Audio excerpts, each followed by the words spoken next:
Hey guys, welcome to Friends of Figma second virtual online event. Today we have like an amazing presentation for you from Sai. He will be walking us through how do you kind of like display your work as a like a product designer or UX designer, and we have amazing session planned for you. We FOF are people of we are people of three teams. We will be looking to expand this team this year, and we'll be hosting many more of this kind of like virtual events and like physical events. So stay tuned for that. Currently, we have Kishore, me, and Dvija as like FOF members, and please feel free to connect with us on WhatsApp community to be able to kind of like join these kind of like events and be a part of Friends of Figma as like a whole. Um just one announcement before we jump to the session that we have like giveaway today. Like we are thrilled to announce that we'll be giving away five gifts to five lucky winners. So please stay tuned till the end of the session to find out if you are a chosen one. Today, our presenter is Sai Krishna. He is a talent staff product designer at Sense HQ. He is leading the design team for CRM platform. Before this, he worked in Freshworks and he was head of design at a pre-series A at tech startup. Sai has also founded like three startup. He's like a three startup founder. One of his agency was successfully acquired, and he is passionate about building micro SaaS product. One of being his current latest work, which is designed for Folio.me.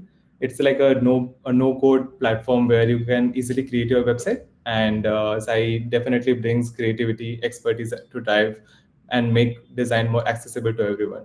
So I will hand over to Sai to kickstart the session.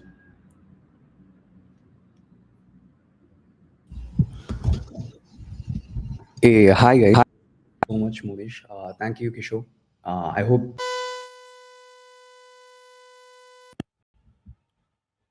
you guys are able to hear me, or like, is there any lag or anything? Now we can hear. Yeah. Oh, okay, cool, awesome. Uh, you guys can stop me anywhere if you guys are having any lag or like if the audio is not, I mean, it's not smooth enough or anything. Um, and I think Monish will be helping me to facilitate this. Anyways, thank you so much, guys. For I think it's been almost 2 months or 2.5 months since I went live. Anyway, so I'm glad that I'm doing this with Friends of Figma. Kishore, thank you so much, man, for doing this one more time for me and helping. Uh, all these designers out here in Bangalore, and I hope this virtual event would have reached more folks outside Bangalore also, right? So, anyways, thank you so much, guys. Monish and the other team members, you guys have been doing a great job. Thank you so much once again. So let's get started with today's session. And should we wait or we can get started? Is it good? We can get started, sir. We can Awesome. get. Awesome. Cool. I'm just seeing a lot of people from Kerala, Bangalore, Chennai, Ramanan, Bhuvan. Thank you so much, guys, for joining the call. Anyways, today we're going to talk about a lot of cool things. We're going to talk about how to build a great portfolio. We're going to talk about jobs market. We're going to talk about how to use ChatGPT, and possibly we can have a 10-minute Q&A at the last. You can guys can have any questions for me or even the panel over here, Kishore or Monish. I think we're going to answer any questions that you have, possibly things that I could add value to and not. Yep. Anyways, let me just share the screen and we can get started. So let me share the screen. Let me know if you guys are able to see my screen. Yes, sir, we can. Awesome. Thank you so much. Let's get started. I mean, I just cooked this PPT last night. So I just want the session to be extremely actionable and more interactive, right? Like if you guys have any questions, anything, please keep posting in the chat. And if it's very important, something that I would like to answer, I would take it up instantly and I would like to answer that. Anyways, I'm going to talk about a couple of things that are going to possibly help you build a great case study or a great portfolio, right? And before we get started, to give you a quick introduction, like I think Monish has already done it. So I'm just going to keep one sentence that I always love to associate myself with. Uh, I love when people actually have a bragworthy career. In the sense, I have worked with a lot of designers out there. I've worked with PMs, I've worked with developers, and I've seen folks coming from tier two, tier three cities, and eventually embracing this tech, embracing AI, embracing design, embracing coding, data science, and all of this. And I've seen all of these folks shine in their careers, right? And I personally associate myself with anybody who has worked really, really hard to be who they are. And I thought, okay, maybe I should just dedicate my online presence or anything that I do virtually or the digital presence, right? Possibly helping designers to build a brag-worthy career, because obviously I can't do it for developers, I can't do it for any other industry. Might not, but yes, for designers, I would like to help people have a brag-worthy career, right? So all my content, all my sessions are just around that. So I'm going to leave the rest of the part, staff product designer at Sense, design folio, all of that. Yep. You guys can connect with me on LinkedIn if you guys are interested. But anyways, moving forward, the first principle of making a great portfolio, right? We're going to start out there. The unique selling proposition, right? It's very easy to just say this that, hey, what is that one liner that would like to call yourself as? Like, what is that one statement would define who you are, right?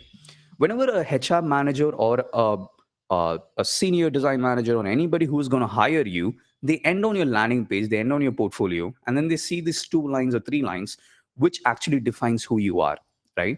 And when they read that, they wanted to get associated with it. So I have a simple formula for this. So I'm going to show you the formula. You guys can take a screenshot of this, or this PPT will be shared across to you guys. So it's not a problem that you might have to take notes or anything. And the formula is very simple. There are three important things every HR manager or a design manager who's hiring would like to know. One, the number of years of experience that you have. Are you an associate? Are you just starting off? Or are you a person who has 8+ years of experience? Or you're a veteran or anything, right? And the second one is, what is that one unique selling proposition of you, right? Uh, and three, is there anything that I, as a manager, would like to relate with you? So I'm going to split this into three things. One, the years of experience, right? So I just wanted to be very blatant, because most of the time, the resumes get parsed by HRs. The HRs will go through it and they know that, hey, this person has 3+ years of experience, 2+ years of experience. He will be relevant for the JD. So let me pass the portfolio to the managers, right? The portfolio opens up for the manager. He opens the website and then he sees that, hey, this person is 2 years of experience. Cool, right? First check mark. Second one, what is this unique selling proposition of this person? Is he a storyteller? Is he a person who can code? Is he a person who thinks outside the box, right? I have seen a lot of people, a lot of designers out there writing on their portfolio, calling themselves as interdisciplinary designers, a person who is human centric design, and all these jargon words that they use. Can we dumb it down? Can we just say that, hey, I'm a person who does this. I'm a person who loves building SaaS products. I'm a person who just um, uh, who can code and design. In my case, I'm a person who can code and design, right? And that's my unique selling proposition. So where did I get this idea from? So I was talking to the head of design of Slack, ex-head of design of Slack, currently Bird. He's the head of design of Bird. You can connect with him on ADP. Usually he's available. You guys can try connecting with him. One of the brightest minds that I've spoken to. He said that when he looked at my portfolio and he asked, like, hey, Shai, what's your unique selling proposition? I said that, hey, I can take any idea from 0 to 1. I can take from, I can build MVPs really, really fast, right? So he said that you should possibly use the word low code, no code design, or building MVPs and stuff like that. And he stated that you can call yourself as a unicorn designer, right? You can use words like this, but not too much that people would feel like, hey, this is some bloated statement that they're trying to use. So you might want to be very cautious about the statements that you use and keep it dumbed down, right? Like keep it very, very simple. So that's what I would like to say. Just keep the unique selling proposition very simple. For my example, it's going to be design and code. And then third one is the industry. I said that the HR manager wants to relate with you, right? Why would I want to hire this person? Has he worked in any industry that I might be interested in? Or has he worked on hypothetical projects which possibly makes into my industry, it can be anything, right? Just think around it. So in my case, I've used the word industry because I was running an agency which helped me to build products around sports, medtech, gig economy, fintech, and all of it, right? And gamified learning experience with my captain. So industry was my way to associate with that person, right? So three things: years of experience, the unique selling proposition, and what will actually make you associate with that person, right? So just think about this. And here's a quick sample for you. I'm just going to scroll here. You guys are able to see the portfolio, right? Kishore? Yes, Sai, we can share, Awesome. see your portfolio. Awesome. So if you look over here, I'm just going to zoom in over here, and you can see that I have used the statement product designer with 7 years of experience. I think I didn't update this, but yep, a unicorn designer who can code and design, and the industries that we are related with, right? Very simple. You should always start with information that is very, very important to the HR manager and to the person who's possibly hiring you, right? And then obviously the skills that are there in the JD, which I have just added over here. You can skip this. It doesn't matter if it matters. It might matter only for people who are applying for senior roles and all of it. But anyways, moving forward, the principle two. This is one of the craziest things that I've seen across a lot of portfolios, right? One, every time when you try to write a headline for your project, right, you end up writing like, hey, redesigning phone pay, in a hypothetical scenario, right? Redesigning phone pay, redesigning Paytm's card system, right? It can be blatant. I mean, it can be practically any statement that you write like that. And then when you look at that, an HR manager looks at a card saying that, hey, redesigning phone pay. I mean, what did you redesign, right? It's not helping me to grasp any data. So there are a couple of formulas that I want you to follow, and you can take a screenshot, or again, the PPT will be shared to you guys. So I'm going to move forward over here to my portfolio. I'm going to show you, right? Okay, for an example over here. In my captain, I had the privilege of redesigning the onboarding screen for the learners portal, right? The learners portal. My captain is an edtech platform where you come, you learn, you join through classes, you have live sessions, you have pre-recorded sessions, and all of it. And when I was improving the onboarding screen, there were a couple of metrics that I wanted to chase. For an example, the completion rate, the drop-off rates, and few other metrics that were associated with the product, right? On the business goals. But on highlighting to the HR manager or highlighting to the person who's actually looking into my portfolio, one of the things that I wanted to write is the drop off rates, because that was the biggest needle that I was able to move, right? Did I reduce the number of drop offs? That's the major motive of this entire project. So if you look at the title, it's very simple. I improved the onboarding, reduce the drop off by 30%, and for the goal of 1 million users, right? We had 1 million learners on the platform, and the only thing that I wanted to impact was the major thing that I wanted to impact was the drop off rates, while there are other metrics that we wanted to cater to. Now, you might have this question. If you're a person who's starting off, you're a person who um, doesn't have any metric to show to people, then you can possibly use test user data. I'll tell you what it is. Let's move forward. This is an example for redesigning or improvement projects. For an example, if you're improving a feature or if you're redesigning a feature, this is possibly the formula that you want to look into. The formula is very simple. You're redesigning a product in a category and the user base size or type, right? It can either be saying that, hey, for K-12 segment, it can even be a type. You don't even have to use the word 30%. Reducing drop-offs for K-12 segment, right? And if you look over here, the formula 2 is very simple. You can also use this action or goal by metric on which platform, right? For an example, I was able to build a design system, right? Design system doesn't have a direct impact on the users while you're bringing consistency to the product. It doesn't have a major impact on the user. While one of the few set of people who are actually impacted are the development team, right? Can we iterate faster? Can we come up with cool ideas really fast, right? When you have an idea, you don't have to think, you just have to grab and drop, and then you can start building the front end, right? So we didn't have a design system, and any product which is at a scale of 1 million users, it is necessary to have a design system. And what was the impact that I created was the reduction in development time, right? So if you look over here, there's no user metric that I'm actually chasing to, but I'm actually hitting the developers bandwidth and helping them to reduce the time to development, right? If you have an idea, go to market really fast, fail faster, right? So over here, it's very simple. The action followed by the metric, followed by the platform that you impacted or the product or the feature, right? So keep these two formulas for redesign and improvement projects. If you're improving a feature or redesigning a feature or redesigning a project, this is what you should be chasing to. Next, 0 to 1 projects. This is what most of you guys will be able to associate with.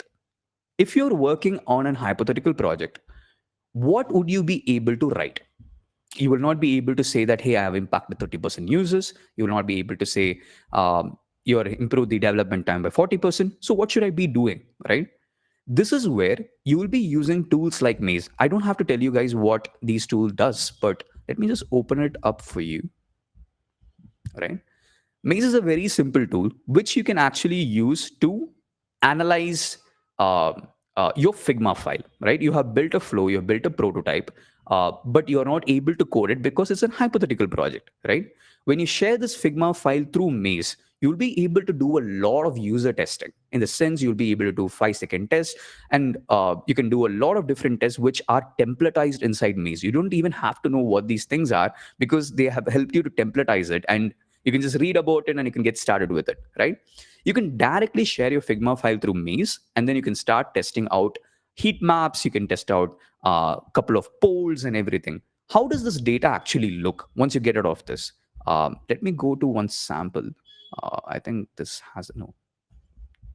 Let me zoom out.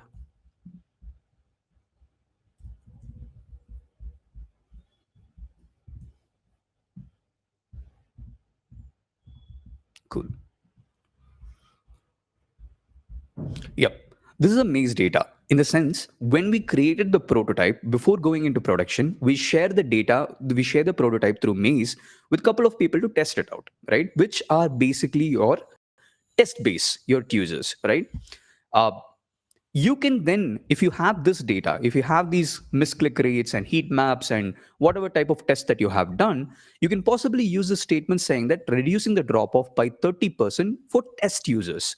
In the sense, you have tested with a couple of people, it's not gone into production, these are not realistic users, but I have tested with test users, which will have maybe if 30% of the test users of a say user base of say 20 people, it will eventually impact at least 10% on the realistic data, possibly, right?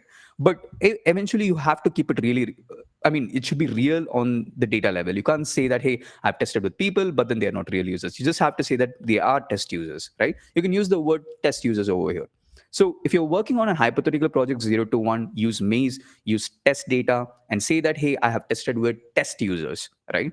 And the formula is very simple: action to specific outcome or a milestone. It can be very simple like this: launching a fintech app from 0 to 1 million downloads in 6 months. Because you don't have any metric that you moved. You just had a 0 to 1 project. For an example, in my case, I built an application called Dam, which was a social media platform for designers, which is not existing right now. It's there in Android. You guys can try it out. In iOS, we have pulled it down. It's just a hobby project that I wouldn't say it's a hobby project. It's a different story. It's a different time that I can share with you guys. But when I built this application, there was no metric to move. It was just an app that we wanted to build. We wanted to see how people actually reciprocate to it and all of it. It was the Instagram for designers, right?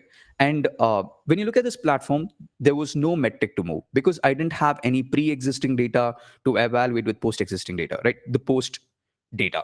So in this case, it was very simple to say that building a bite-sized social learning app from 0 to 5K active users, right? Because we went from 0 to 5,000 active users, and we don't have any metric to move. So this is what the formula for 0 to 1 project. Hypothetical projects, you will use test users, 30% on test users, and for redesign and improvement projects, this is a formula, right? Where did I get these formulas from? You might be thinking like, hey, he's just showing us a lot of formulas, but what does it really have an impact? So I did this quick online session where I had over 600 portfolios which were submitted to through Tally form for me. And when I went through them, I wasn't able to go through all 600, but at least I would have reviewed over 120, 130, which I sent them back, reverted over mails before building Design Folio, because that was the groundwork that I did, right? And when I saw these were one of the few impacts that had on me. Like I was like, hey, you write titles saying that redesigning phone pay XYZ, and it really doesn't have any association with me. I can't say that, hey, you have done something, but is it really impactful? Is it really valuable enough, right? And you can't also have too many jargons in your website, right? It has to be very simple. It has to be very straightforward. So keep these formulas in mind. The title is very important. And while we're looking at this, there's one more thing that I want you guys to remember.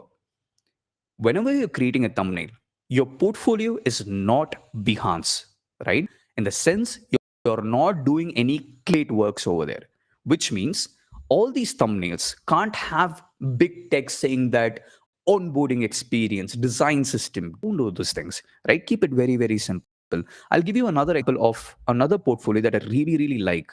Um, I think you guys would have come across Rachel Howe, right? She's a very cool designer, very cool content creator on YouTube, on Instagram, a great person to connect with on Instagram. If you guys are there I mean, obviously you guys will have Instagram, connect with Rachel Howe on Insta. If you have any doubts, ask her out.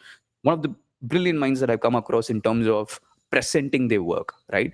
Anyways, if you look over here, she also follows the same formula that I really embrace. And one thing I really like about what she has done is her thumbnails.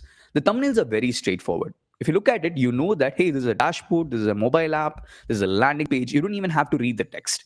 But what most of the designers do, they try to make it too fancy. It can be animated. I wouldn't say it doesn't have to be animated. You can use GIFs, you can use Jitter or any other animation tools to create these. But remember that when you try to overwhelm the user with a lot of text on your thumbnails, because it's not a YouTube thumbnail, people are not going to click on it and watch a video, right? They're going to read something. But me as an HR manager, we don't have really much time to go through your portfolio. Imagine when I opened a role for My Captain. My Captain is an edtech platform which is a pre-series A fund, and a lot of people know. Uh, but when we opened a job role for just My Captain for product designer, we had over 1,000 plus applicants within 2-3 days. Imagine the amount of applicants that you will get for PhonePe, Microsoft, all these big companies when they open up a new role. So they have to go through these portfolios. Most of the time, the ATS will score it and then you'll get eliminated or accepted. All of those things will happen. But beyond that, even if you get shortlisted, there will be like hundreds of profiles. And when I scroll through it, I'll be like looking at it. Hey, there's a text over here. There's a text over here. I don't even understand what it is. But when I look at this, I know that this is a mobile app. Oh, she's a versatile designer. She has done some landing page work and she has done some dashboard work, right? So that type of a formula should be followed in terms of your thumbnails. Don't try to overwhelm the user. Keep it very simple. All of these things on top of your mind, you already know. But when you try to do it, you want to keep it very fancy that you will eventually lose track. Don't do that. Keep it very simple, right? And even if you're planning to animate these, keep it very subtle. Don't do overwhelming animations and stuff like that. And at the same time, the value of your case study matters more than what you're telling the overall story, especially when you're trying to apply for PD2 or senior roles. Whenever you go beyond that associate role, right, you will be eventually valued on what impact have you created and lesser on what you are portraying yourself through your visuals and animations and stuff like that, right? So keep it very simple. Keep it very subtle. Talk about metrics. The title is very important. Don't make me think. Keep the thumbnails very straightforward. When you look at it, you know that, okay, it's a design system, it's a mobile app, it's a dashboard, right? Very simple. Anyways, moving forward. Till here, do you guys have any questions for me? Like, let me just open up the chat. Q&A has started. Okay, you guys can use this space to ask any questions. You can question anything that you have on top of your mind. But keeping that aside, let's keep moving forward. So, principle 3. This is one of the most important things about building a case study. I was going through Rachel Howe's case study and I learned a lot of things from what she has actually done, right? I was able to converse with her about these things, but let me show you the delta, right? Whenever you look at a case study, what do most of us really focus on? We think that, hey, let's put a lot of research over there. Let's talk about our design process. At this case, even if you step back and think, you'll be like, hey, most of these can be cooked up using AI, using ChatGPT. Very recently, I saw one of the designers who used Designfolio to create a case study using AI because we have AI features to help you to write case studies. But AI is a base tool to help you build a base template. But very important thing is that all of these companies are not stupid, right? They have plagiarizing technology, they have AI analyzers and all of it. All of these HRs are very, very smart that they would run the case study through AI to see whether it's plagiarized or is it an AI generated content. ChatGPT or any AI tool, Claude or anything that you use, is basically a tool that will help you to kickstart. It's not everything. You have to write your own stories. You have to keep it non-plagiarized because it's your story. You can't write whatever you want with AI, right? Which I'm going to anyways show you today, like how to use ChatGPT to write case studies and stuff like that. But let's keep it aside for a while and think about, and coming back to the principle three, the delta, right? The delta is nothing but whenever you think about writing a case study, every designer, including myself when I started, I thought that, hey, we should walk that HR manager through the research. We should tell them what storyboarding I have done, what I have thought about building. What are the thoughts that I had? What are the brainstormings that I had with my designers, my fellow teams, or maybe my taking screenshots of my research and all of it. The fact is that the HR manager really, really doesn't have much time. Again, keeping it, I'm emphasizing on it. We don't, I mean, the managers don't have time, right? To go through your entire research and all of it. And at the back of our mind, it is always that most of the data is cooked up using AI, right? Or every case study out there is going to talk about design thinking, or every case study is going to talk about the research process, right? So let's talk about the delta. When you look at a case study, what is the type of story that you want to tell? Every designer has to be a storyteller. I always emphasize on my content also about how you can use storytelling techniques to write or tell things to users, even through your product, right? Why do we love Duolingo? Why do we love products which are like Headspace and all of it? Because it tells a story. I will be able to associate with it, right? It has beautiful maps, it has beautiful journeys. The same thing goes with a case study. What is the first thing that you will tell? Maybe if you meet Kishore from Zeta, the FOF, the person who's actually facilitating this, you meet him and you say like, hey man, I have actually built, he's hiring for Zeta, and you say that I have built a SaaS product or a B2B fintech app or something like that.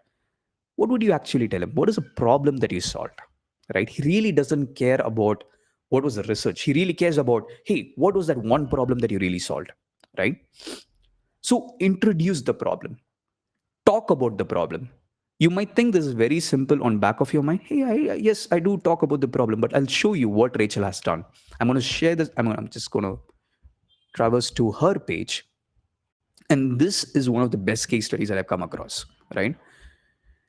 Okay, she has given an introduction. The introduction is very, very, very small to set a context that what is Fave all about, right? It's acquired by Pine Labs later. But anyways, here, what is her role? But usually a lot of people will write this only too many words and too many contexts, but keep it very short. People really don't care. When you scroll down, you can see that the problem is very well mentioned in the sense when she talks about the problem like no defined journey, no relevance, or no brand and product perception, no inconsistent experience or whatever, she has added a screenshot right next to it. This sets the context for the person. When I look at it, even if you're doing a hypothetical redesign for Paytm, you will have to add those screenshots next to the problems. You will have 4 or 5 problems that you're trying to solve, right? All these problems will have a screenshot that can actually portray the problem better, right? You add those screenshots. I have never seen a designer's portfolio out there which has portrayed the problem really well. And when you talk about 5 problems, you eventually have to merge it to one problem statement. That's the most important thing because that's going to set the context of the entire case study. So if you scroll down, you can see that she's defining the problem in a single sentence. How might we redesign a better experience for consumers to save more on their daily lifestyle. Very simple, right? Out of all of these things together, there's one statement that she's chasing, and that sets the goal, right? So the problem should be very simple. It should be telling a story, keep a screenshot, or maybe a walkthrough video or a GIF talking about the problem if it's just a single problem, right? If you want to use only a single problem, you can just add a video or a GIF over there. Portray the problem very well to the users, to the person who's actually looking at your case study. Second part, usually when you talk about goals, right? We as designers should eventually think about business and user goal. But what most of us do is like we just talk about the user goals, right? What the user wants to achieve or the impact that you will create on the user. But when an HR manager or somebody looks into your case study, they feel that, hey, this person has written about business goals and user goals. He's a person who actually thinks holistically product and not just design, right? Not just UX. Uh, Very sorry to say this, like, but I've heard this statement called whiteboarding, guys, right? A person who actually thinks about only, hey, the UX, it's just the most important thing. Eventually, everything has to convert into money, right? Everything has to have something to keep running the fuel, right? Need to buy the fuel, keep running it. The engine has to keep running. And that's the business, right? So a designer who actually cares about business, technology, and users, which is what design thinking is all about, defined by, the way it's defined is how you are able to holistically bring all of these things into your design toolkit, which is your technology, your business, your users, and all of these things together is what design thinking is all about, right? So, in the goal part, you define what is a business goal and the user goal. It's very, very rare that I've seen these differentiations happen, right? Um, Take the step of writing the goals. Till here, can you see that she hasn't spoken about research at all? It's been almost what, 10, 15 scrolls till now, and I haven't seen any research till now. But most of the designers out there will start talking about the color palettes, the design system that we have done, and the research that we have done really, really doesn't matter. Because I'll tell you why. We would like to know the plot of the story really fast. What's happening, man? Like, what's really happening, right? We want to know. But revealing how it all happened is after the interval, right? So the same way it goes with case studies also. Go with the goals, which is your business goal and the user goal, followed by the impact or the metrics. This is what covers 50% of what impact you can create on an HR manager. What is the impact that you did? What metrics did you move? Again, if you're building a hypothetical project, still you should have tested the hypothetical project with at least 10, 20 people in WhatsApp communities. You are part of the FOF WhatsApp group. You can share your links. You can test your products, test your features. You can talk about design in multiple forums. There are many WhatsApp groups and Discord communities out there, right? And you should have tested with realistic users, which is what Maze comes into play, right? You'll use Maze as a link, you'll test it out with people, even if it doesn't go into production or development. I think practically 20 to 30% of the designs that I've done in Freshworks uh, hasn't gone into production yet. It's for Q2 of next year, possibly, right? Uh, Still, I have tested the designs with realistic users using Maze, which means I can use those data to add in my case study, right? Now, you can think that, okay, as soon as the goal is done, you're moving towards the impact. What impact did your designs make? This is a final design that she has done, and you can see that 20%, 24% increase in overall conversion, 42% increase in people who tap on the product, and all of it. Till now, research is not added. There is no research data. I'm almost here. I'm 100% sure the person will drop off at this point because he has got its context. He has got that, hey, this is a realistic project. She has actually had impact and the story is well told to me. I think it's done, right? I don't know what happens when we make our portfolios that we eventually forget that we are UX people. We care about time. Writing for the web is the most important craft that we embrace because writing on a book or a notebook can take n number of pages. On a web, you have 5 seconds to impress somebody, right? So when you look at this, the impact and the metrics is right after the goal. Then you talk about your research. This is where your user persona comes into play, your research that you have done, but it really doesn't matter. Now, if you have added the impact and said that I have impacted X amount of users, and then you talk about your research, the research actually impacts, right? It'll be like, hey, okay, now I understand that this person didn't just bluff the content, bluff the data. She has also done the research, right? This is the delta. The delta is very simple. Introduce the problem, define the user and business goals, right? The impact and metrics. These three will have almost 90% impact on your entire case study. And then comes your research, right? Take this technique, try it out, see, experiment it a little bit, see how people are um, reflecting upon your case studies. And if you want to build the story better or change it across, feel free to do that. And I've also added, I think you'll be getting the link for this PPT. You can also click on this view samples and see the case studies and XYZ. Yeah, you can do all of that. Let me go back to. Awesome. Now, the principle 4. You need a screen personality in the sense, till now, I haven't had a human touch. This is a very small technique that I tried. So what did I do was like, in one of my case studies, okay, yep. In one of my case studies, I actually added a Loom video. If you scroll down, you can see that there's a Loom video which walks through the demo of the project, right? One thing that I would have done differently right now is like I would have thrown this Loom video right on top instead of having it over here. And one of the difference that I would like you guys to take up on is like, if you are applying for companies beyond 7+ or 8+ years of experience, maybe for a staff role or a lead role or a principal role or anything, you can take my portfolio as a reference for the case study part because of the research and the construct that I have done. But if you're applying for anywhere between 5-6 years of experience, please go ahead with the case study that has been built over here as a reference, right? And because here all I have to talk about is like design leadership. How did I manage a team to build a product together? That's what I wanted to portray, right? But anyways, here is a Loom video of me walking through the product. This is the point that I had the highest heat map clicks. In the sense, a lot of people came here, and even the design manager at many calls actually told me that, hey, I watched this video of yours, and that's when I was able to connect with you, right? If I'm able to connect with Kishore, Monish, or anyone, that's when we actually be able to associate ourselves with that person better, right? And all of the story that you have told now comes to the convergence point where I actually have an impact directly from the person itself, right? So try, don't feel bad, like, don't feel shy to come in front of camera, even if you're not able to construct sentences or anything. Even if you listen to my English, you can find hundreds of grammar mistakes. It really, really doesn't matter. Stand up, talk, get on the front of the video, creating the content for your case study, I mean, right? Create a video, and Loom is the easiest tool that you could possibly use. Embed the Loom video or use any other free tools also to make this video, but walk through the prototype, walk through the production ready product. But anyways, screen personality.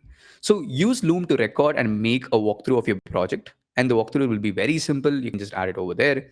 And finally, one of the things that you need to remember is like, whenever you are, I think I didn't add this as a part of the part of the presentation today. Whenever you try to present your case study, right? Whenever you try to present, let me just, oh, I'm not able to. Yeah. Whenever you try to present your case study to any HR manager, if you have a round where you have to validate your case, I mean, showcase your case study, what the works that you have done, please don't open your portfolio and show it like this. Never, never do that. Go ahead to Figma, use pitch.com or anything that you want. Create slides, create PPTs to walk them through it. Don't walk them through these, scrolling them and saying that, hey, this is what I have done, XYZ things. Don't do that. Please don't do that, right? Create case study, create PPTs and share it across. That's the most important thing while presenting your case study during an interview, right? Till here, do you guys have any questions for me? We can stop here. And before we move to the AI part of writing case studies and stuff, let's see. Okay, there are a lot of. If you can sort by most voted. Oh, most voted. Okay.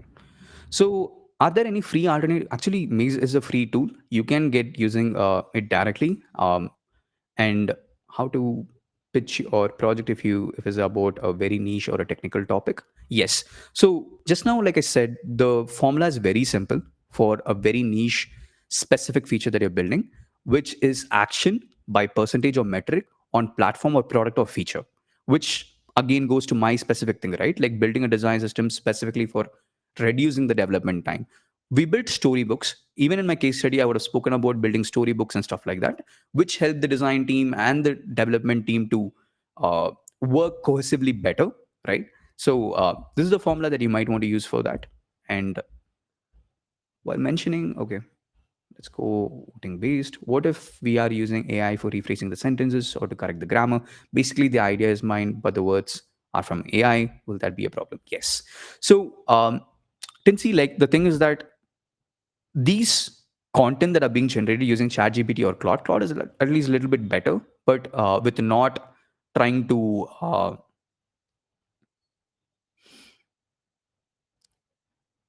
fetch the data from internet. Claude is really much better on that. But when it comes to ChatGPT, it hallucinates. It usually keeps writing the same thing, and it even eventually gives the same data to Anjali, Kishore, or Hitesh, or Tinsy, right? Like all of you guys will eventually end up having the same content. So be very careful about it. There are many plagiarism checkers and AI checkers out there where you can actually share the content over there and try to see whether it's the same data or like is it being plagiarized or is it. I mean, you can score it out eventually, right? So be very careful about it. So everybody, every designer out there is using AI. Everybody knows it, but be very careful and mindful about how you use it. Um, Try to use multiple prompts upon it. Don't take the first draft itself, and I'll show you that also. Don't take the first draft itself. Eventually start uh, writing upon it by saying that, hey, can you rephrase it, use Gen Z statements, use humane words and all of it, and then eventually start creating the content and the tone better. Another way is like you can actually share any content that you have written so that the tone is extracted and then it's written upon your case study so that plagiarism can also be. Anyways, keep those things in mind. The prompt upon prompts are very, very important. So, hey Shai, how to show your project in the case study which have NDA constraints as a project, something work from scratch. There are many projects that I worked in Freshworks, which I am not yet added on my portfolio. With tools like even the tool that I have built, Design Folio or Framer or anything. Framer, I'm not sure. Like you might have to have a uh, third plugin to add that, but you can add passwords upon it because whenever you're applying for a company, there's always a section where you can add a password, right? uh, about your case study and everything. So just make sure that all of your projects are password protected. It's okay to share. Please don't get on the call and say that, hey, it's NDA constraint, I can't show it to you. I don't think there is so much data that you might not want to share. You can cut down. For an example, there are many data that I have cut down from Freshworks, which I have not shared yet. But keep the project out there. You can't say that I worked on a B2B project, but I'm not willing to show you. You have to show. Otherwise, you can't portray your work, right? But protect it with passwords. And be very cautious about it. It can have a higher impact. And when you work with companies which are rigid and follow the norms and norms of not losing the data outside, be very, very cautious about what you're sharing, right? So keep it password protected. Share the password in your application form itself so that they know they can open it and see. And so that even if it's public and if you share it on LinkedIn, not everybody can open it, right? Anyways, moving forward, as someone with 2 to 3 years of experience, hypothetical problem statements or personal projects and portfolio focus should be on projects completed in professional roles. As someone with 2 to 3 years of experience, I'm 2 years back, my answer would have been different. But right now, I do believe that realistic data and on professional experience or the impact that you have created with realistic data is more important than hypothetical projects. Redesigning PhonePe or redesigning Paytm is not important for you because you're not starting out your role. You're actually considered on a mid-senior level or like the roles are very much changing right now. So be very careful about it. You'll be at a PD1 instead of an associate PD, right? So be very, very careful about it. You need realistic data. Maybe if you have worked with clients, freelancers, make sure that you add those projects rather than trying to have hypothetical projects. And that's only for entry level or associate roles who are just graduating from programs like 10K or anything, right? So be very careful about that. And the next high. So cool. Awesome. I'll answer the other questions too later on, but we can go ahead and move forward with writing using AI. A lot of people over here are actually using AI to an extent, right? Already you guys know how to use ChatGPT to write case studies and stuff like that. But I'm going to show you one step ahead also. This is a step-by-step guide, which you guys will have access to. I've already added it over here. If not, you guys can go through it and all of it. I'm just going to copy this prompt because I don't want to recreate the prompt. Um, one of the things that one of you guys asked, like, hey, if I create content using AI, it will eventually be caught with plagiarism checkers and AI checkers, right? So there's one small way to bypass that. If you like this case study, for an example, you love this case study, and there's a redesign project that you're actually doing very similar to this, all you have to do is like go to ChatGPT and open the plugin called Web Pilot. For some reason, ChatGPT is not able to scrape through all the websites, so we use Web Pilot and copy paste this prompt, right? So here in the prompt, let me go back to the case study, to the Notion document, right? I'm just telling them that, hey, you're a veteran UX designer with extensive experience, blah, blah, blah. I want you to focus on placeholders for image. I want you to focus on process and outcomes and all of it. And I'll also share a link with you. That's what this entire thing talks about, right? For an example, if I go back to ChatGPT and if I enter this, okay, it'll ask you to share the link to the case study that you want to analyze. For an example, I'm going to copy this case study and share it across. Now, Web Pilot will ask you to allow access to scrape the data from this particular URL. I think I've overused Web Pilot also. I think it will start saying that, hey, you have to use the free, the paid version. But there are alternatives to Web Pilot. But let us just go through it. What it will basically do is like, it will go through this case study and it will try to analyze and see the structure of the case study, right? I'm showing you a way to write a case study without getting plagiarized or have bypass AI checkers, because like this is a very unique case study. Not everybody would have written the same way, right? Any case study that you like, that you want to just use the structure of it, and then eventually it'll go through it and create the structure for you, right? It's very simple. Now, the very next thing that you want to do is, once you do it, you will have this response of introduction, the structure, and all of it. Here, it'll ask you a couple of questions. Okay. There are many questions that it would like to ask in order to answer these data.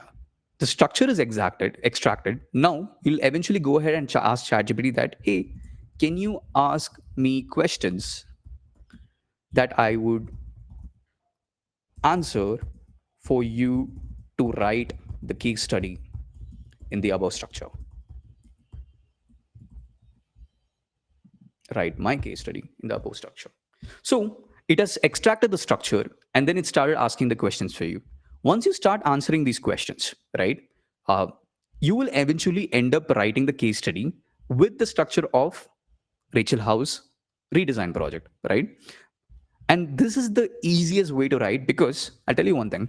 When you answer these questions, right, you will not end up using ChatGPT to write these questions. So most of the content that has been written is basically from your end, right? From Kishore's end, from Tinsy's end. So when you guys write these answers, you eventually write your own content over there. So 60% of the data that you're going to show up on the case study is yours, and it's not written by ChatGPT. So it will eventually bypass the AI checkers, right? So make sure that you choose a case study that you like and use the prompt that I have shared with you, and then share the link using Web Pilot, and then it'll extract the structure for you. And then you will ask that, hey, can you ask me a couple of questions that I would like to answer to write in the above structure? You answer these questions, because answer these questions with heart, like with putting efforts into answering them properly. Don't worry about grammar, don't worry about English, because it eventually will fix it for you. You can write it the way you want to write it. Keep it very humane. Write all the answers. Make sure that you cater to all these answers, and you'll have a perfect structure outside, right? So make sure that you go ahead and try this out using ChatGPT. And even with what you could possibly do is, I have followed the same structure with Design Folio also, right? When you write using AI, using this tool, You can choose a structure that you want, basically like design and user experience, product and strategy. If you're a product manager, you move forward. All of these questions are based on what category that you choose. So, and there's also a template to answer that question. You can just copy this and you can answer these questions, the project name, the objective, the problem or challenge that you have. Once you answer these questions, you eventually have 2 credits every single day, but because we are in a beta stage right now. But once you answer these questions, for an example, I'm just going to keep copy pasting this for you. uh, I'm just not going to answer anything. It will then take time to generate the content, but remember this: when you answer this with pure efforts of making sure that you answer the outcomes properly, the challenges that you faced, you will have a perfect case study to write it. Right now, we just use a simple prompt to give you a structure. But if I go ahead and publish this, eventually it will be plagiarized. It will be having data saying that, hey, it's not, it will eventually not bypass the AI checkers. So that's when you will have to write those answers properly. If you just write random answers, it's not going to help you out, right? So make sure that you do that. You can try out ChatGPT using Webpilot, or you can use Designfolio also for it. A very shameless plugin of my product, but cool. Moving forward, you have the next thing that I would like to talk about. Let me go back to the case study, right? AI checkers are very important. It is a real thing. HRs are using it to analyze right now. Please don't use ChatGPT and Claude and Designfolio's AI just like that. It's not going to help you out. It's going to impact a lot. Please don't do that. Make sure that you take a structure, answer those questions properly uh, without just being lazy about answering those questions. Put that efforts and write it properly, and so that your case study will bypass these barriers, right? Anyways, moving forward, once you've written a case study, not every case study is good enough, right? You have to analyze how the case study works, right? So there's another step-by-step guide for you guys. You guys will have access to these things, right? I'm going to copy this. Once again, I'm going to go to Chat GPT and I'm going to go to the Web Pilot plugin, right? Start a chat with it.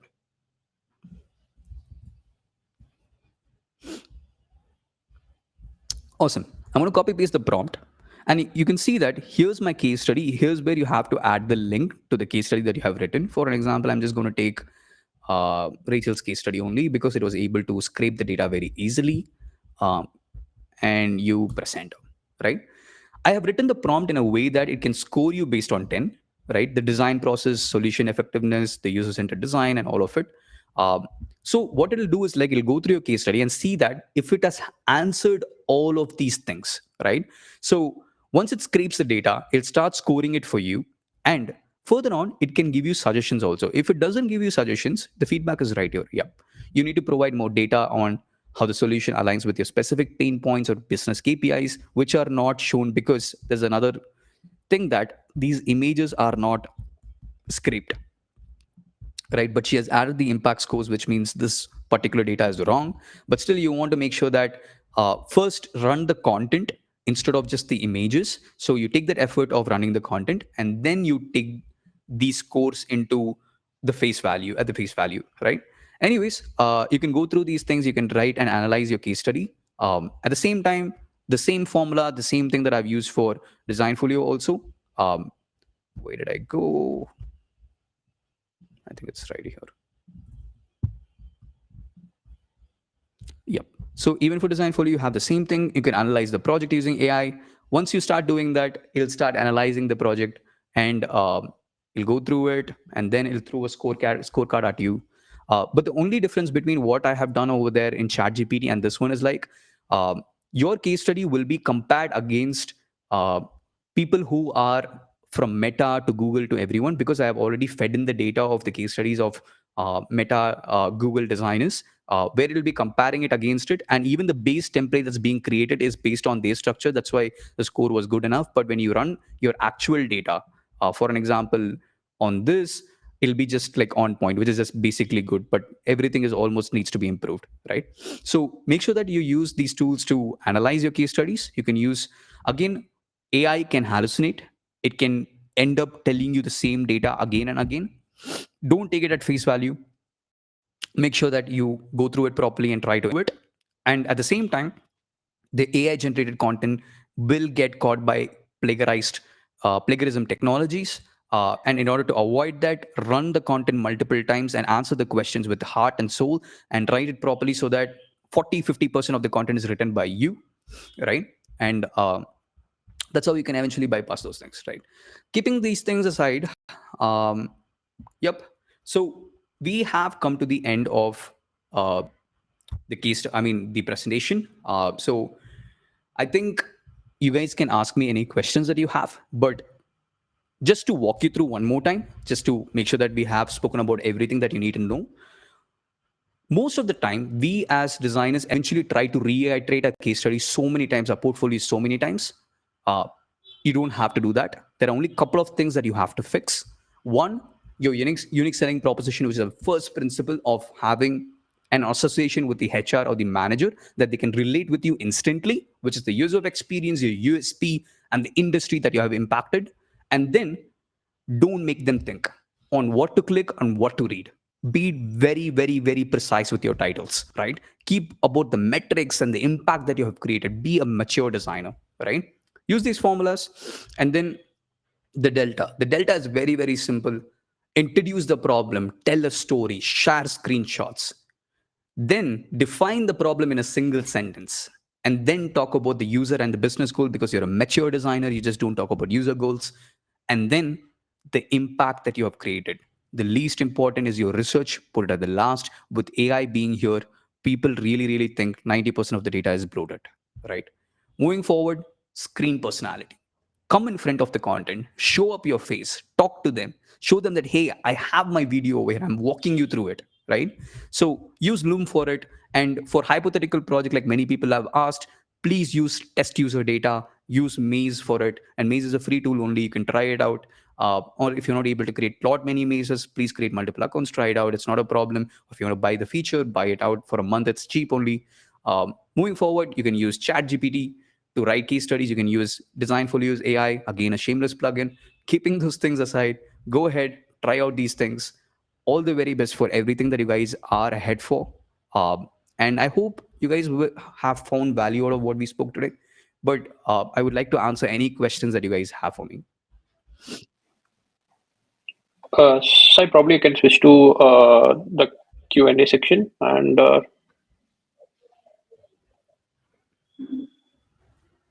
To the Q&A section, yeah. yeah. Yeah, sort by the most voted. Sorry.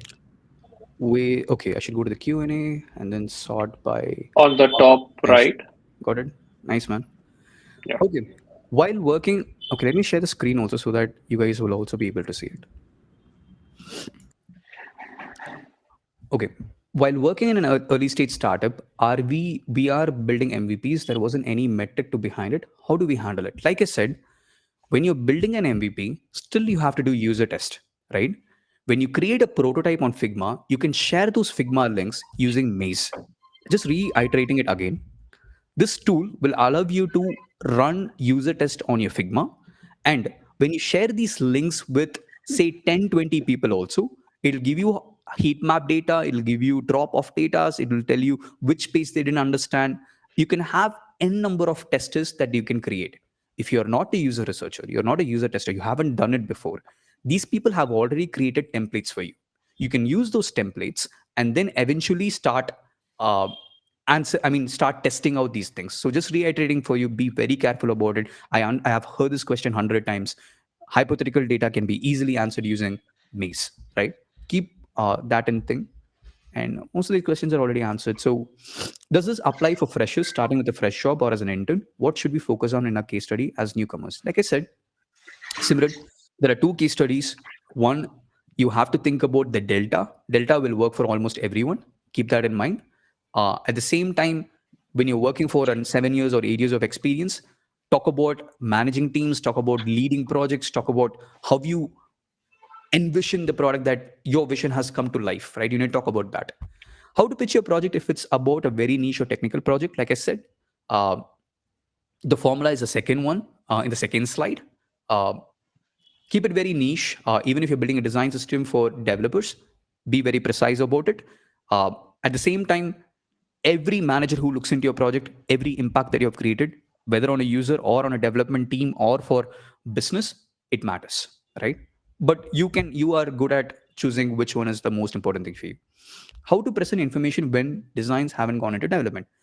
Can we mention it hasn't gone? Yes. You can take the maze information and use the word test users, right?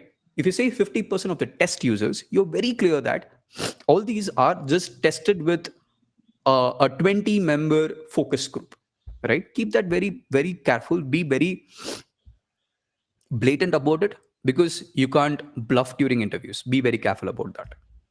If we include a video of ourselves explaining the case study in our portfolio, how will this affect the presentation during the interview? Since we likely cover the same points. At the same time, in the video is a 2 minutes or a 1 minute 45 seconds video. Very quickly walk through the prototype, not your research. You should not talk about your research. You should not talk about the content in your case study. You should not talk about any of that. Just walk them through the prototype or the realistic production application or the feature, right? Be very careful about that. You don't have to talk about research and all of it. At the same time, when you talk about your case study interview where you have a presentation in hand, that's where you talk about the research and all of it, right? While mentioning experience. Sorry to interrupt. Let's take two more questions. Yeah, It's 12 already, so we have to announce the giveaway winners. awesome. We can take two more questions. While mentioning, okay, we can take. I have a background. Okay, while mentioning experience in users, is that a good idea to consolidate animation, graphics, and user experience? Please don't do that. If you're applying for a very specific role, be very specific to that. If you're just going through product design, keep it very specific to product design. If you're going for a UX role, keep it very specific to UX role. Don't try to put all of those things together. Have different portfolios for different roles. Your illustration matters, but not to an extent that you think. Please don't add it to your portfolio and don't overwhelm the manager, because they might start thinking that, hey, you're a graphic designer. Don't give any impression of that sort. I have a background in physical product design and recently transitioned to UX. For applying to PD1, should I showcase a mix of projects from both disciplines? Solely on UX, like I already answered, right? Because you are an associate, keep it very clean, keep it very straightforward. You don't have to worry about it, right? Yeah, man. I think we have answered most of the questions. Cool. Yeah.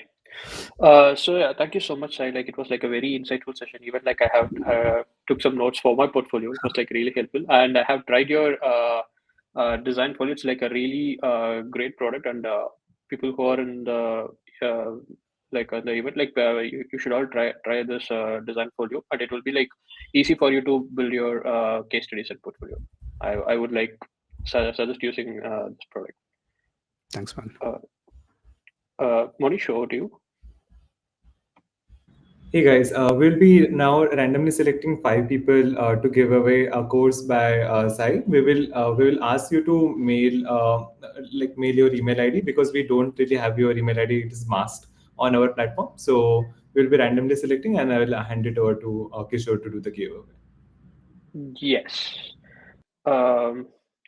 Monish, can you stop sharing your screen so that I can? Yeah, thank you. So let me share my screen. And people who are in the chat, I have added all your names to this lucky draw. We'll be picking 5 winners from this. And people who are in this chat, like, we will drop you an email, our Friends of Figma email. Like, you can you can just drop us an email. We will forward you the promo codes for this. Okay, let's start. If you're in the chat, kindly just let us know if you're in the chat, or we can pick another winner.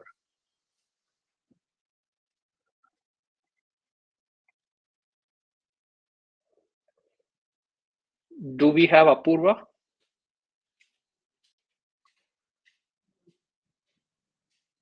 Can I see a message from Apurva in the chat?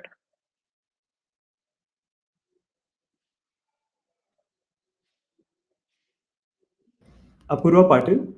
No, we have Apurva Patil, but not Dasila. Okay, let's pick on the winner.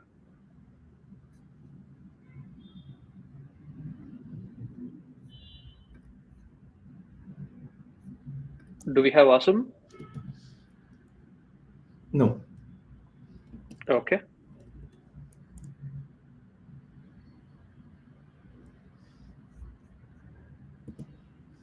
Do we have Unnati Sharma? Yeah, we have. Okay. I'm dropping the Friends of Figma email. I dropped. Okay, thanks, Mashi. Unnati, kindly drop us an email. We will send you the promo code. Okay. Picking going for the next lucky winner. Oh, it's me. Okay, I'll skip this.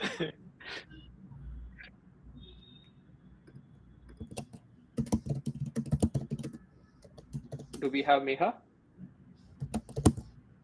Yeah, we have. Okay, Meha, can you drop us an email?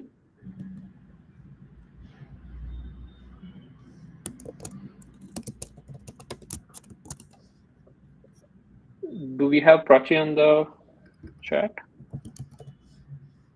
Yeah, I think some Prachi is there. I don't know if it's Prachi Thakre. no, Prachi Thakre is not here. Okay.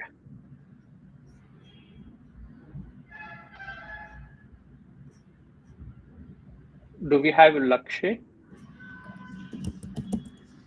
No. Okay.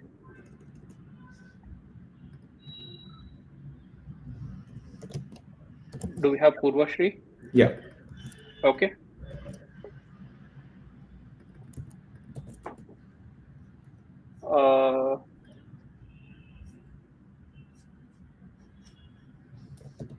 Do we have Nityashri?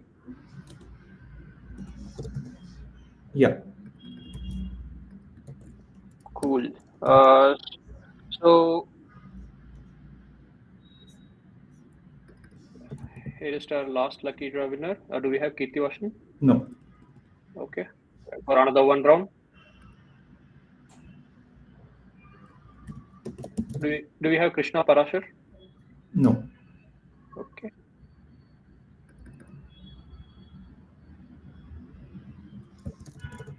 Do we have Shushmita? No.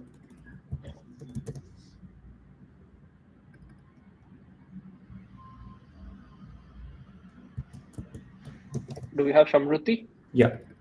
Okay. Shamruti is our last lucky draw winner. So folks, like all these 5 folks, kindly drop us an email and we will send you the coupon codes for the goodies from Sai.